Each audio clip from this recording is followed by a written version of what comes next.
आगे की कथा में मनु महाराज के पुत्रों के वंश का वर्णन सुनाना चाहते हैं। मनु महाराज के दो पुत्र हैं, प्रियव्रत और उत्तानपाद। उत्तानपाद की दो रानियां हैं। पहली रानी के गर्भ से 10 पुत्र पैदा हुए और प्रियव्रत की दो रानियां हैं। पहली रानी के गर्भ से 10 पुत्र पैदा हुए और दूसरी रानी के गर्भ से 3 पुत्र पैदा हुए, उत्तम, तामस और वैभव। जो दूसरे पुत्र हैं उत्तानपाद, उनकी भी दो रानियां हैं। पहली रानी के गर्भ से कोई संतान नहीं हुई तो वो अपने पति का दूसरा विवाह करा लाई।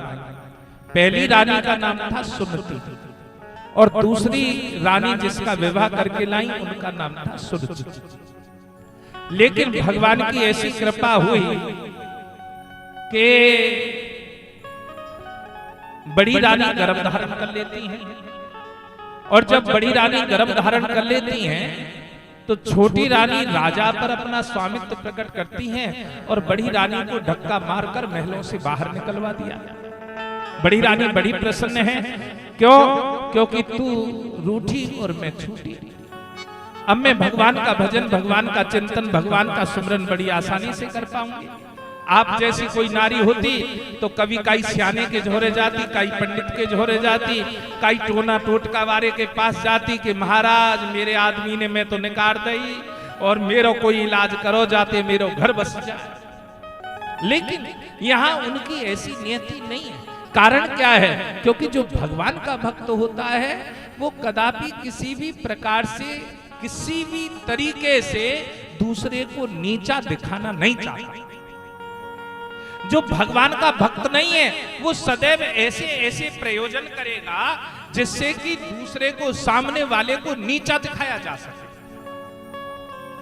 यहां पर सती की तरह कोई और सोच नहीं है। सुनती क्या करती हैं, झोपड़ी में रहने लगी और उनके गर्भ से एक पुत्र पैदा हुआ जिनका नाम था ध्रुव। ध्रुव का लालन पालन होने लगा और जो छोटी रानी है उसके गर्भ से भी एक पुत्र पैदा हुआ जिसका नाम था उत्तम। देखो, ध्रुव एक ही पिता की संतान है लेकिन ध्रुव का लालन पालन होता है झोपड़ी के अंदर और उत्तम का लालन पालन होता है महलों के अंदर। हमारे श्रद्धेय गुरुदेव बोलते थे कि इसमें कोई बड़ी बात नहीं है, ये कर्मों का फल है। जैसा कर्म किया है वैसा ही फल मिलेगा। इसके ऊपर एक पंक्ति के माध्यम से समझाते थे।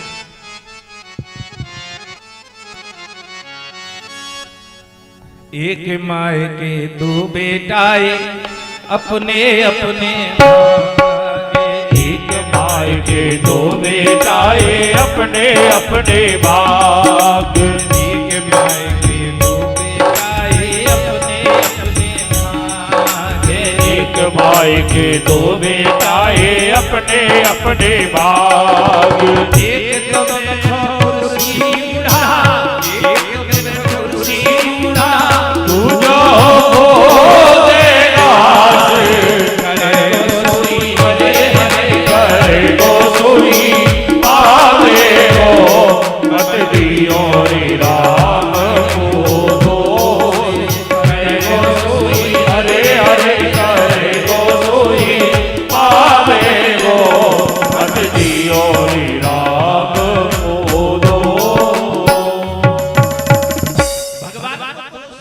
करने की आवश्यकता नहीं, करेगो सोई पावेगो। एक माई के दो बेटाए अपने अपने भाग। एक तो बैठो कुर्सी मुड़ा, दूजो को दे धाग। एक तो ऑफिसर बन जाता है और एक गांव में मेड़ डोले घास फूस वह। ये है कर्म प्रधान विश्व रचिता। और कर्म मनुष्यों में ही नहीं है, सब जीव जंतुओं में है। यहाँ तक कि निर्जीव वस्तुओं में भी कर्म का लेखा है। निर्जीव वस्तुओं में कैसे? गुरुदेव कहते थे एक झुंड के दूसरे कंडे अपने अपने भाग। एक झुंड के दूसरे कंडे अपने अपने भाग।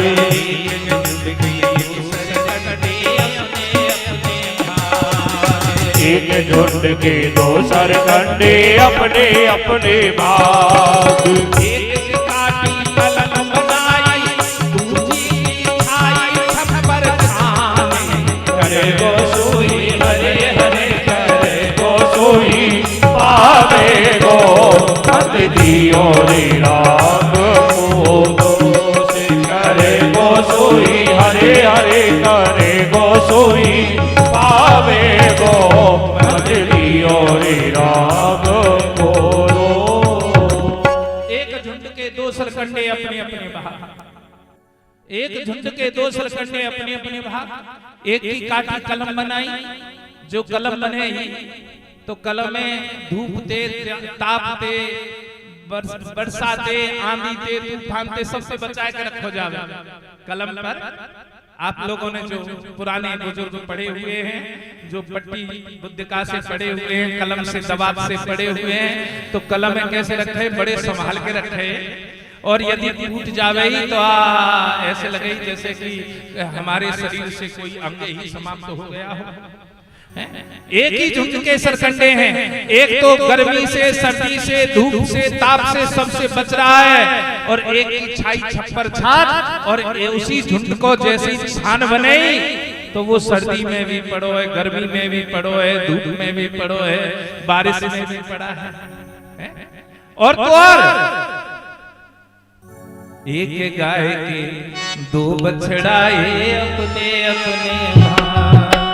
एक गाय के दो बछड़ाए अपने अपने भाग। एक गाय के दो बछड़ाए अपने अपने भाग। एक गाय के दो बछड़ाए अपने अपने भाग। एक चलत है भैंसा मुर्गी, दूजा हो तेरी बात। करे गो सोई हरे हरे करे गो सोई पावे गो मत दियो रे राम को दोष।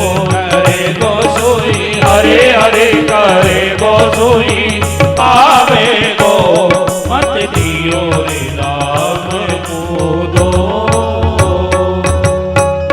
एक गाय के दो बछड़ाए अपने अपने भाग। और एक जरूरत है भैंसा बकरी, एक को तो बस इतना ही काम है कि न्यार पूछ लियावे और आराम से खावे। लेकिन एक की आंख बांध दी जाए और तेली के पाट में कोलू को बेल बन जाए और सुबह से शाम तक चलतो रहे और नेक चाल ढीली पड़े तो 60 ऐसो लगे कि कुदक के चलना पड़े।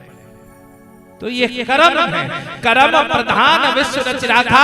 एक ही पिता की संतान है ध्रुव और उत्तम। उत्तम का लालन पालन होता है महलों में और ध्रुव का लालन पालन होता है झोपड़ी के अंदर। एक दास रचे पुत्र मन मारू पे लालयन। एक दिन माता से ध्रुव पूछने लगे, माँ मेरे पिताजी कहाँ हैं? अब माता ने कहा जो यहाँ के राजा है वही तो तेरे पिताजी हैं। अब जैसे ही कहा जो यहाँ के राजा है वही तो तेरे पिताजी हैं, तो इतनी बात को सुनते ही अब तो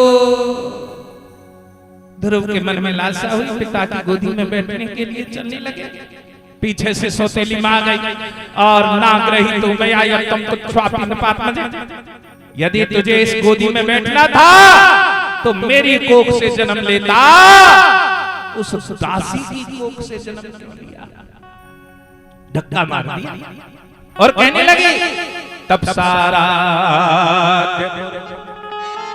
जाकर भगवान का भजन कर, वनों में जाए और भगवान का भजन करना। भगवान तुझसे पूछे कि क्या चाहिए तो कहना कि मुझे छोटी माँ की कोख से जन्म दे दे।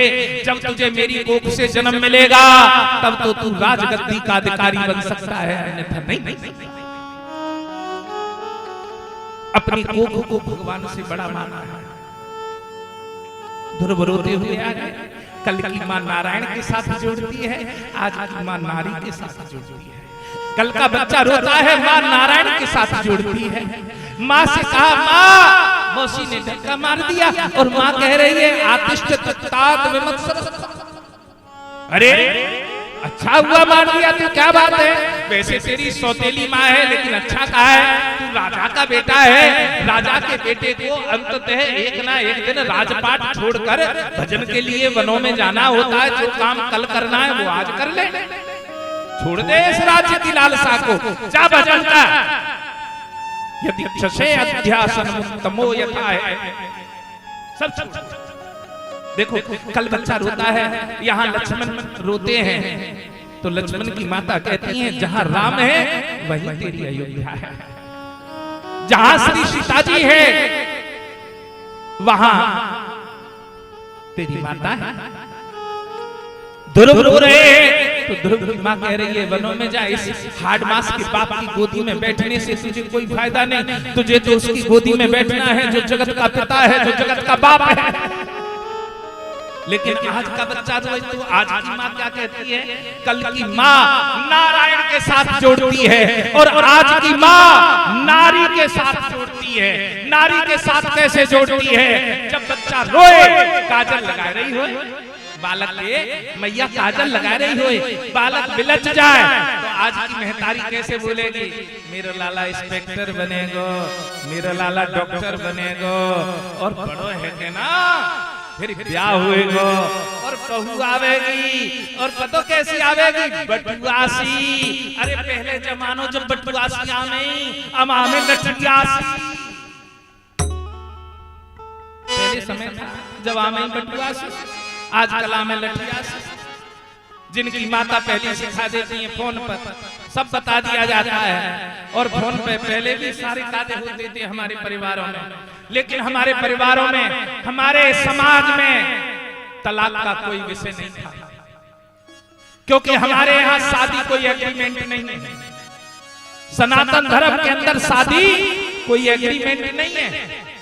सनातन धर्म में शादी एक उत्सव है, और यहाँ माताएं कहती हैं कोई बात ना, छोड़िए दूसरों ब्याह कराए। आज की माताएं जो अपनी बेटी को सही शिक्षा नहीं देती हैं, आजकल तो प्रॉब्लम हो गई है। आज ये बहू तो ऐसी चाहिए जो मेरे कहे में चले, और दामाद ऐसा चाहिए जो बेटी के कहे में चले। ये सबसे बड़ी विडंबना हो गई है। आज हम अपने बच्चों का विवाह करना चाहते हैं, लेकिन दामाद कैसा चाहिए, जो बेटी के कहे में चले। और यदि बेटा बहू के कहे में चले तो फिर भैया कहे 50-50, अब के तो चल करवाए के लाइए, छोरा यही माने मेरी तरफ तो देखे। लेकिन बहू कुछ नहीं कराता, तुमने बाल्य अवस्था से उसके मन में भरा है, बहू आवेगी बटुआसी, बहू आवेगी बटुआसी, उसका आकर्षण हो गया। तुमने बाल्य अवस्था से उसके मन में भरा ही, तुमने कुछ और भरा ही नहीं। लेकिन ध्रुव की मां कह रही है ये छोड़, ये राजपाट धन दौलत ये जगत के पिता की गोदी में बैठना है, और जब तू जगत के पिता की गोदी में बैठेगा तो तुझे अलग आनंद आएगा। अरे ये हार्ड मास का बाप है, ये तो मरता है जीता है, पता नहीं कितनी बार तू इसका बाप बना होगा और कितनी बार ये तेरा बाप बना होगा। इसलिए सारे संसार के झंझट को छोड़। यो मृग्यते हस्तग्रहीत पद्मया श्रियेतरे रंग विमंगमा। जिस प्रकार से लक्ष्मी हाथ में दीपक लेकर भगवान नारायण को ढूंढती रहती हैं, उसी प्रकार से तू हृदय में उनके पद पंकज का ध्यान कर, और जब पद पंकज का ध्यान करेगा तो तुझे वो मिल जाएगा जिसकी ये सारी दुनिया तलाश करती है। अच्छा, माँ ने कहा 5 वर्ष का बच्चा चल दिया घर छोड़ के, लेकिन आगे सतगुरु मिले हैं। पहले गुरु है, अब सतगुरु से मिलन होगा। लोग कहते हैं पानी पीवे छान के, गुरु करे जान के, लेकिन मैं अपना अनुभव कहता हूँ, हमारे आश्रम से लगभग 98,000 लोग दीक्षित हैं, दीक्षा लिए हुए हमारे शिष्य हैं। तो मैं अपना अनुभव कह रहा हूँ। लोग कहते हैं पानी पीवे छान के, गुरु करे जान के, लेकिन मैं अपना अनुभव कह रहा हूँ, पानी पीवे छान के और शिष्य करे जान। गुरु तो बहुत मिल जाएंगे, आज हर कोने पर हर दुकान पर गुरु मिल जाएगा, लेकिन शिष्य मिलना बड़ा कठिन है, क्योंकि जिसके अंदर समर्पण नहीं है वो शिष्य नहीं हो सकता, जिसके अंदर श्रद्धा नहीं है वो शिष्य नहीं हो सकता, जिसके अंदर भाव नहीं है वो शिष्य नहीं हो सकता, जिसके अंदर भगवान से मिलने की तड़प नहीं है वो शिष्य नहीं हो सकता। नारद जी मिले हैं। नारद जी ने देखा है भाई सत शिष्य है, देखो तो सही चेला कैसा है। नारद जी पूछने लगे कहाँ जा रहे हैं, कहाँ जा रहे हैं। माँ कह रही थी भोजन करना है। अरे यत् प्रसादम सेवे पुंसा दुरारत्यो मत, ये कोई मंदिर का प्रसाद थोड़ी है। जाएगा पुजारी जी से कहेगा हाथ जोड़ के भगवान मुझे प्रसाद दे दो और भगवान का प्रसाद मिल जाएगा। भगवान इतनी आसानी से नहीं मिलते हैं। अच्छा और सुन, तेरे दूध के दांत टूटे नहीं और चला है भगवान से मिलने के लिए। लौट जा घर जा। लेकिन ध्रुव कहते हैं स्वयं समो भगवता। गुरुदेव दूध के दांत पे चढ़ना, मुझे सुख और दुख से कोई डर नहीं लगता है। लेकिन मैं सही बताऊं, अब तो मेरा सुख यदि कहीं है तो वो भगवान के श्री चरणों में है। उनके सिवाय मेरा कहीं कोई और सुख ही नहीं, केवल केवल उनके चरणों। आज गुरुदेव बड़े प्रसन्न हो गए और ध्रुव कहता है नूनम भवान भगवतो यो पंकज परमेष्ठिना बिंदो तन्न तटे वीणा हितार्थ जगतो। मुझे तो गुरुदेव वो पंथ बता दो। अब तुम गुरुजी के पास कालियां जा रहे, छोरा है जाए छोरी है जाए और छोरा को ब्याह है जाए कि अब के फैक्ट्री लग जाए और फिर यदि बन जाए तो भी छोड़ोगे और ना बने तो भी छोड़ोगे। क्यों बेकार है, हम तो खूब गए उनके यहाँ बड़े नारियल चढ़ाई, कोई फायदा ना रहा। लेकिन गुरु ये इन कार्यों के लिए नहीं है। गुरु किस कार्य के लिए है? गुरु है उस परम तत्व को पाने के लिए। ध्यान रखना, यदि तुम्हें कोई जादूगर यानी तुम्हें कोई जादू चाहिए, अरे तुरंत दान महाकल्याण, तो भैया किसी गुरु की शरण में मत जाओ, फिर कई जादूगर की शरण में चले जाओ और वो करेगा चुर्रम कोई बात बनो उधार। पैसा कमाने की जरूरत थोड़ी है। जादूगर करता क्या है? तेरे हाथ में पैसा बनाओ, हाँ मुट्ठी बंद कर, मुट्ठी बंद कर, इवान कहीं चुर्रम सोई 5 का नोट हाथ। तो फिर कमाने की जरूरत तो नहीं है, जादूगर के पास चले। लेकिन नहीं, यहाँ बिल्कुल स्पष्ट लिखा है नूनम भवान भगवत। गुरुदेव मुझे वो पंथ बता दो, वो रास्ता बता दो। कौन सा रास्ता? कि जिस रास्ते पर चलने के बाद आप ये वीणा लेकर तीनों लोकों में भ्रमण करते हैं। नारद जी के पास पासपोर्ट है सब जगह जाने का। तुम्हारा यदि पासपोर्ट बनेगा तो एक देश में जा सकते हो, उसमें भी पहले कारण बताओ, नोटिस लगेगा।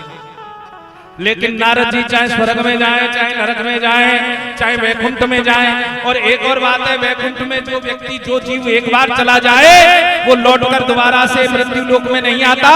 लेकिन नारद जी के पासपोर्ट पर ऐसी वैलिडिटी है कि वो यदि वैकुंठ भी चले जाएं तो भी मृत्यु लोक में दोबारा से लौटकर आ जाते। तो शिष्य गुरुजी से मांग क्या रहा है? आज का शिष्य यहाँ धन मांगता है, दौलत मांगता है, वैभव मांगता है, यश मांगता है, कीर्ति मांगता है। लेकिन ये गुरुदेव से क्या मांग रहे हैं? नूनम भवान भगवत यो पंकज परमेष्ठिन। गुरुदेव मेरे बाप दादा, मेरे बाप और दादा उस पद पर आरूढ़ ना हुआ, कोई भी उस पद तक ना पहुंचा हो, मुझे वो रास्ता बता। जिस रास्ते पर चलकर आप तीनों लोगों में भ्रमण करते रहते हैं, वो रास्ता बता दो। लेकिन आजकल तो भैया नकटन की फौज बन रही है। नकटन की कैसे फौज बन रही है? एक आदमी खेत में काम कर लो, लड़ाई है गई और लड़ाई है में नाक कट गई, फावड़े थे नाक कट गई। फावड़े बोले ना तुम्हारे यहाँ, कुछ और बोले? फावड़े बोले। अब फावड़े थे नाक कट गई। अब नाक कट गई तो गांव में सबरे जने धीरे धीरे करके के लियो रे फलाने के यहाँ सामान लिया कि कौन फलाना वो जो नकटा है, अव्वा को नाम नकटा रखो।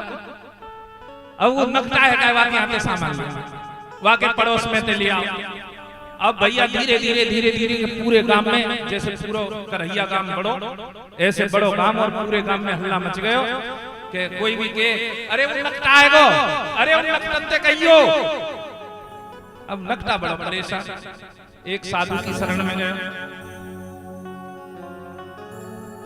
और साधु से कहने लगो बाबा हाँ कि लड़ाई में मेरी नाक कट गई और अम्बोते सब नकटा थी और ना मेरा बिहार है, तुम वो कोई ऐसा उपाय बताओ जाति में चेंती रहे लगे। तो बाबा होते हैं जो जैसो खावे वो वैसी जकात निकले।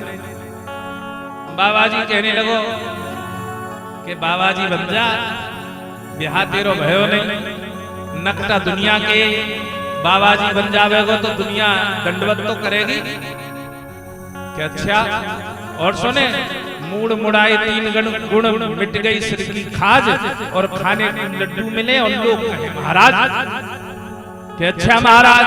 तो भैया वो बाबा जी बन गए और बाबा जी बन गए दूसरे काम में चलो गो, दूसरे काम में चलो गो गुरु जी के संग। लेकिन गुरु जी तो एक ही बात, गुरु जी ते जो कोई आवे गुरु जी और तो सब बात ठीक है लेकिन यार नकटा बाबा कहाँ से लिया?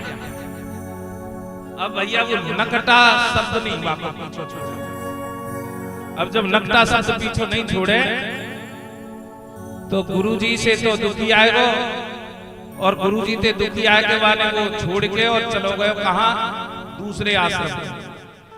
और वहां जाके कोई एक व्यक्ति पूछने लगो कि महाराज वैसे तो सब बात ठीक है लेकिन तुम्हारी नाक कट गई या कटवाई? कट गई। जैसे सुपर्णखा कहती है मेरी नाक कटी तो कटी अब अपनी नाक बचाओ तो लंका के अंदर रह करके नकटा मत नाम आओ। तो एक पूछने लगा महात्मा जी एक बात पूछो कि हाँ कि तुम्हारी नाक कट गई या कटवाई? तो उसने अब बुद्धि लगा यो को के कट गई तो फिर नकटा होगी, माने गई कट गई। हमारी नाक कौन कटवा सके? हमने खुद कटवाई है।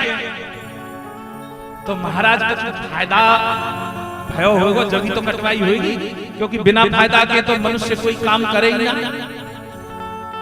हाँ फायदा तो था कि क्या फायदा कि भगवान ने मुझसे स्वप्न में आके कहा यदि तू नाक कटवा लेगा तो मैं सदैव तेरे सम्मुख रहूंगा।